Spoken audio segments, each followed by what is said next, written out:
don't think we've started one of these videos with the coyote yet, but we have to this week.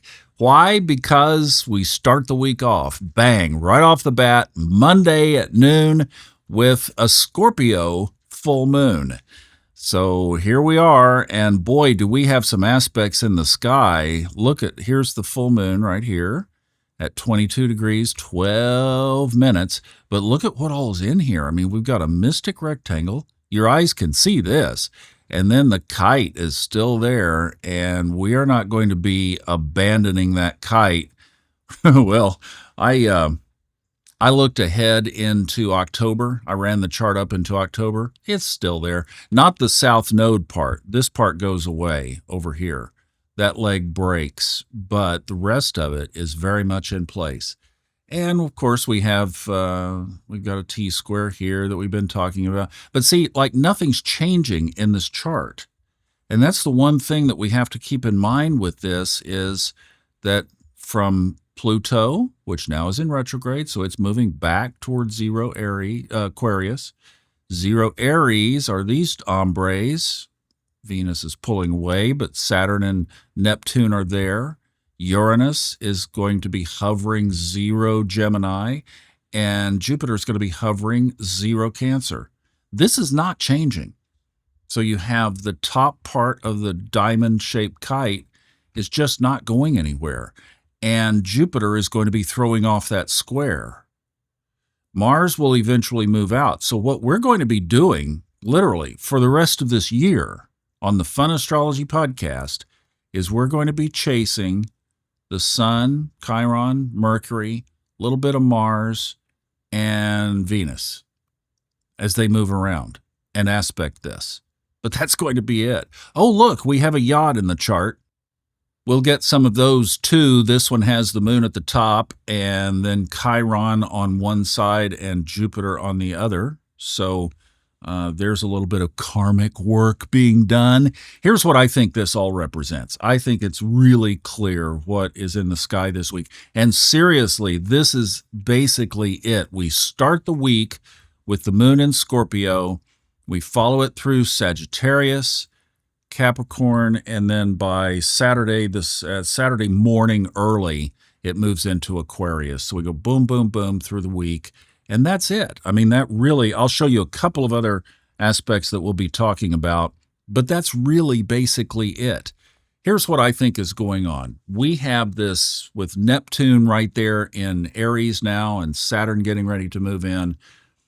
And with the shifts that are taking place between now and July, we showed you last week, 3 of these outer planets are going to be changing signs between now and July. So, I mean, the shift is right here, right now. This is the bulk of the energy.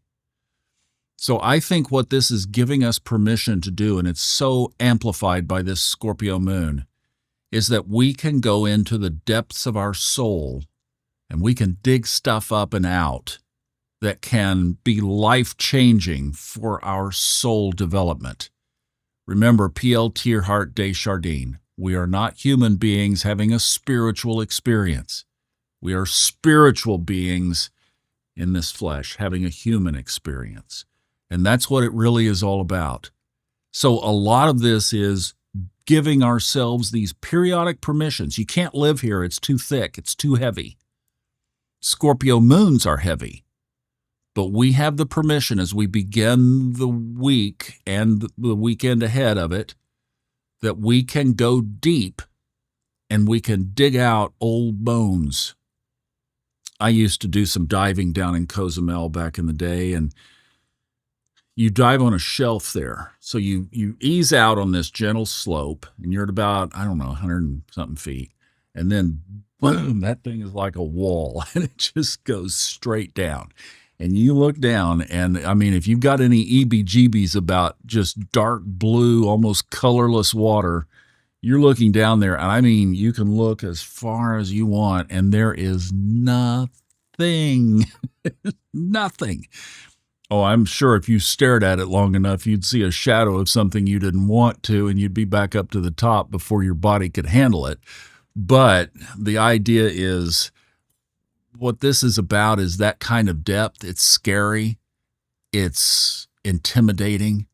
And yet there's stuff down there. There are monsters down there that if we go down and get them and bring them back up to the top and we give them to our dive master and we say, here, would you get rid of this for me? Throw this away.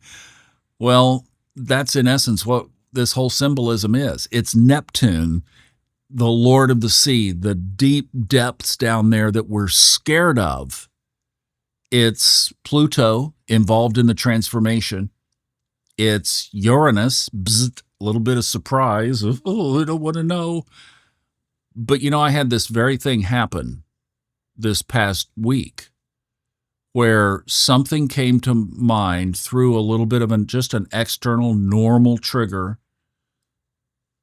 I really got to see a phase of who I was at one point in my life years ago.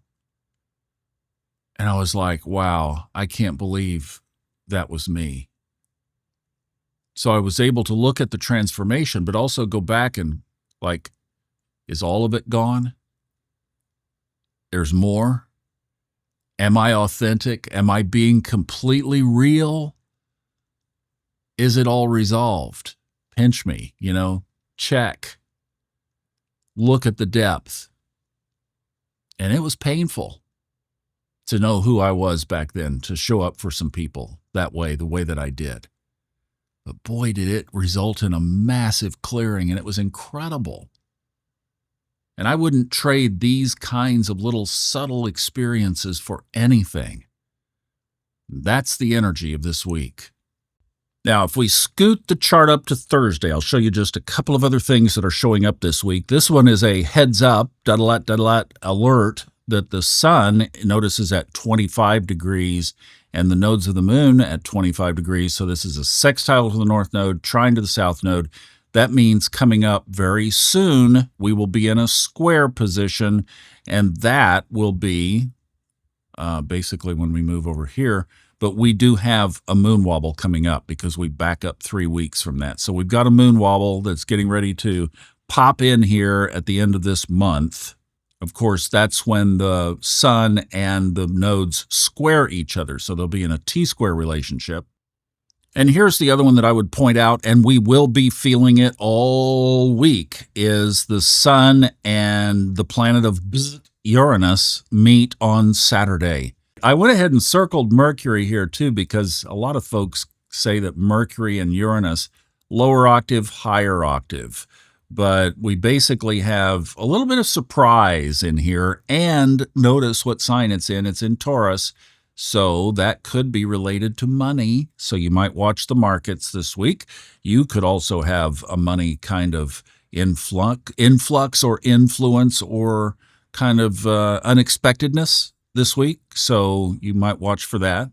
Other than that, boy, we are just following the moon around. So Tracy Arnold has come back to give us some tips on how we can implement and need and work this into our lives. Hi, Tracy.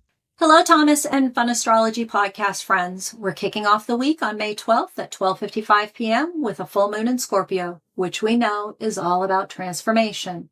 We want to transform from the self-sabotaging Scorpio that stings itself into the majestic eagle that's soaring high above everything, yet sees all the details with clarity.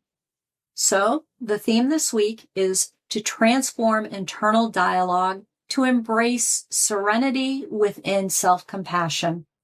When we talk to friends, we tell them positive things about themselves. We are encouraging them to achieve their goals, and we point out all their positive attributes. If we are not having that dialogue with ourselves, how can we effectively move towards the future we want? I doubt anybody is envisioning a negative future for themselves. I'm sure it's a positive future that you have all thought out, all planned out. You know what you want. You know what you need to do to get there.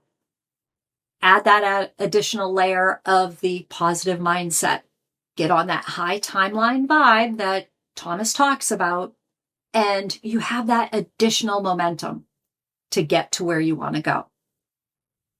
Also on this day, we also have Mercury squaring Pluto. And some people might be, wow, we got an opposition between the moon and the sun. We got a square, more tension between, Mercury and Pluto. And really what we're being given is an added layer of opportunity to really clarify what it is that we want, because the full moon is about releasing. And when we look at the Pluto retrograde, it's telling us to be introspective about ourselves. It's saying, who are you? Are you the humanitarian that wants the best for everyone? Or are you you're not the boss of me. If everybody gets on the same page as me and marches to the same beat, we'll all be happy. You need to know who you are.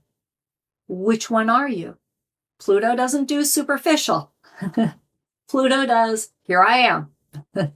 So Mercury is talking with Pluto, thinking Plutonian ways, right? They're pushing and pulling back and forth, that tension of a square. But it's to help us to clarify our authentic self and our authentic vision. And how are we going to get there? So this is just another layer of opportunity to get clarity and to evolve. When we align with the rhythm of the universe and we embrace it and we listen to the wisdom of our soul, we gain momentum. We have empowered ourselves with knowledge and with the confidence that we are moving in the right direction. So keep aligning with the rhythm of the universe and the wisdom of your soul. Until next time, namaste. Thank you so much, Tracy. Great points, and we will work on that. We have a great weekend to do it if you're catching this on the weekend before, but particularly full moons are about releasing, so let's release, and that's a great way to go digging. I hope you have a wonderful week. Thank you so much for watching and listening. We'll see you on the audio podcasts all through the week.